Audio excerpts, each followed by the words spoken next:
Hi friends, it's Dana here. It is fall and it is actually after Halloween, so we're officially in Thanksgiving time. And this bear family, the Berenstain bear family, is celebrating in the best way with their giant prize pumpkin. Because what is harvest season without giant prize pumpkins? So let's hear all about their prize pumpkin in The Berenstain Bears and the Prize Pumpkin. First Prize or Bust. It is by Stan and Jan Berenstain. Here we go.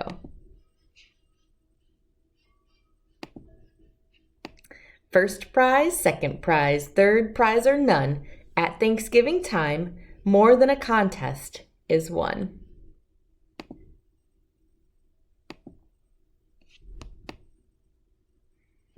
Pumpkins are just like everything else in nature, said Papa Bear as he and the cubs finished weeding the pumpkin patch. No two of them are exactly alike. That's for sure, agreed Brother Bear. Look at that funny flat one and that lumpy one over there. Then there was the giant, which is what Papa had named one that just seemed getting bigger and bigger. Why is it that no two things are exactly alike? Asked Sister Bear. It's just the way nature is, answered Papa. Time to wash up for supper, called Mama Bear from the treehouse steps. What about Queenie McBear's twin brothers? Asked Sister. They certainly look a lot alike, said Papa, but I've noticed that Mrs. McBear can tell them apart quite easily. In you go, said Mama, shooing her family into the house. But Sister didn't go right in. She stood on the stoop for a moment and looked out over Bear Country. It was well into fall, so the days were getting shorter. Halloween had come and gone. Pretty soon the bears would start thinking about Christmas. But right now, Bear Country was aglow in the setting sun. Farmer Ben's well-kept farm looked especially fine, with its baled hay, corn shocks, and pumpkins casting long shadows. I guess nature's pretty amazing, Sister said as she looked out over the beautiful scene. It's the most amazing thing there is, said Mama. Come on now, in you go.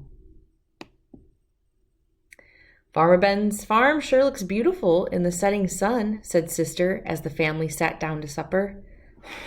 Said Papa grumpily. Farmer Ben's not such a much. Not such a much, said Mama. Why, Ben is the finest farmer in Bear Country, and besides, he's one of your best friends. That may be so, said Papa, but earlier today he came by and said, Nice little pumpkin patch you got there, Papa. What he said is true, said Mama, especially compared to his fields and fields of pumpkins. That may be so too, grumped Papa, but I didn't like the way he said it. He sort of chuckled. My patch may be small, but the giant is big. It may be the biggest and best pumpkin in all Bear Country. What do you think about that? I think you're being oversensitive, said Mama. Come, let's clear the table so the cubs can do their homework. Brother and sister sighed as they spread their books out on the table. What's that all about? Asked Papa. I was just thinking, said Brother, with Halloween over and Christmas almost 2 months away, there's nothing to look forward to. That's right, added Sister. Nothing except lots of homework. Is that so? Protested Mama Bear. It just so happens that there's something very important to look forward to, a very special holiday called Thanksgiving. That's when we give thanks for all the wonderful... Your mama's absolutely right, interrupted Papa. He pointed to a notice in the evening paper. It said, Don't forget this year's Thanksgiving festival.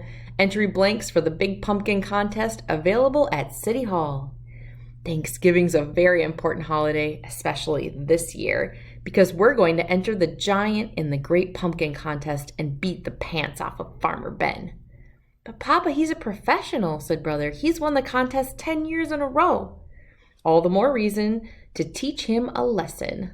Come on, let's get out and check up on the next heavyweight pumpkin champion of Bear Country, he said. Now it was Mama's turn to sigh. Thanksgiving was about giving thanks, not beating the pants off of Farmer Ben. "Isn't it a beauty?" Papa said after they admired the giant. Across the road they could see a field of Ben's pumpkins. There were lots of fine ones, but none that measured up to the giant. "There's homework to be done," called Mama Bear from the house. As they left, the cubs asked Papa, "Aren't you coming in?" "Nope," he said. "I'm staying out here to watch a while and watch the giant grow." And grow it did. It grew bigger, rounder, and oranger every day.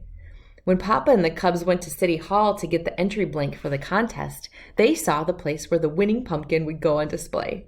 "We can't lose," said Papa. In their mind's eye, they could see their pumpkin in the place of honor. Mama tried to remind them what Thanksgiving was really about, but every time she did, Papa would interrupt.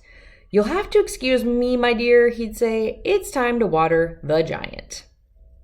He not only watered it on a regular schedule and gave it special plant food, he also covered it with a blanket at night and tucked it in against the cold. One afternoon, the cubs got off the school bus with something important to tell Papa, but they stopped in their tracks when they saw he was talking to the giant. "Come on, old buddy, you can do it. Suck up that water and take it in the sunlight." Mama explained that Papa had bought a book from the swindler Raffish Ralph about how to encourage your plants to grow by talking to them. "Well," said Brother, "I don't suppose it can do any harm." "It sure could harm his reputation," said Sister, "if anyone saw him talking to a pumpkin." Papa," Brother said, "a cub at school told me he went on a class trip to Ben's farm and saw some pretty big pumpkins, especially one really big one that Ben calls the monster." "We've got to get a look at it," said Papa. That evening, Papa and the cubs climbed through the fence into Farmer Ben's field. They saw some good-sized pumpkins, but none to match the giant. "Maybe it's behind the barn," whispered Papa. Suddenly a light shone on them, and they heard Ben shout, "Prowlers in the pumpkin field! Give me my pitchfork!" They got out of there so fast Papa tore his overalls, climbing through the fence. "What have you been up to?" asked Mama when they got home. "Nothing much," said Papa, "just strolling in the moonlight." The weekend before Thanksgiving arrived, and it was time for the big festival. The Bear family got there just in time. The pumpkin judging was about to begin. There were many fine pumpkins in the contest, but Papa was sure that none could measure up to the giant until he saw the monster.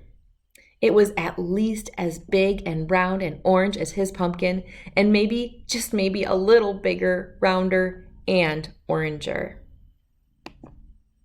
The Bears waited nervously while the judges studied, measured, and weighed, then studied, measured, and weighed some more. Finally, they made their announcement. "The first prize winner and still champion." Of course, that meant Farmer Ben had won. It was close. It turned out that Ben's monster was just a little bigger, rounder, and oranger than Papa's giant. But that wasn't the worst of it. The giant didn't even come in second. A beautiful pumpkin grown by Ms. McGriz won second prize. The giant came in third. Papa and the cubs were crushed and very quiet as they pushed their third prize winner home. It wasn't until they reached the crest of the hill that overlooked Bear Country that Mama decided to have her say. "I know you're disappointed, but third prize is nothing to be ashamed of. Besides, Thanksgiving isn't about contests and prizes. It's about giving thanks, and it seems to me that we have a lot to be thankful for." Perhaps it was Mama's lecture, or maybe it was how beautiful Bear Country looked in the sunset's rosy glow. But whatever the reason, Papa and the cubs began to understand what Mama was talking about. Even more so on Thanksgiving Day, after the Bears gave thanks for the wonderful meal they were about to enjoy, Sister Bear gave her own special thanks. "I'm thankful," she said, "that we didn't win first prize. If we had, the giant would be on display in front of City Hall instead of being part of the yummy pies we're going to have for dessert." As the laughter faded and the Bears thought about the blessings of family, home, friends, and neighbors, they knew deep in their hearts that there was no question about it. Indeed, they did have a great deal to be thankful for. All right, friends, that is the end. I just love the message of this story. I'm glad they tried so very hard to win, but when they didn't, they looked out around them and they really thought about all of those things that they could be grateful for. And I know here in East Tennessee today, we have beautiful weather. It's in the 50s and it's blue skies and there's still leaves on the trees. And I know I am thankful for all of that and much more. I am also thankful for you reading with me. So thank you so much, friends. Bye.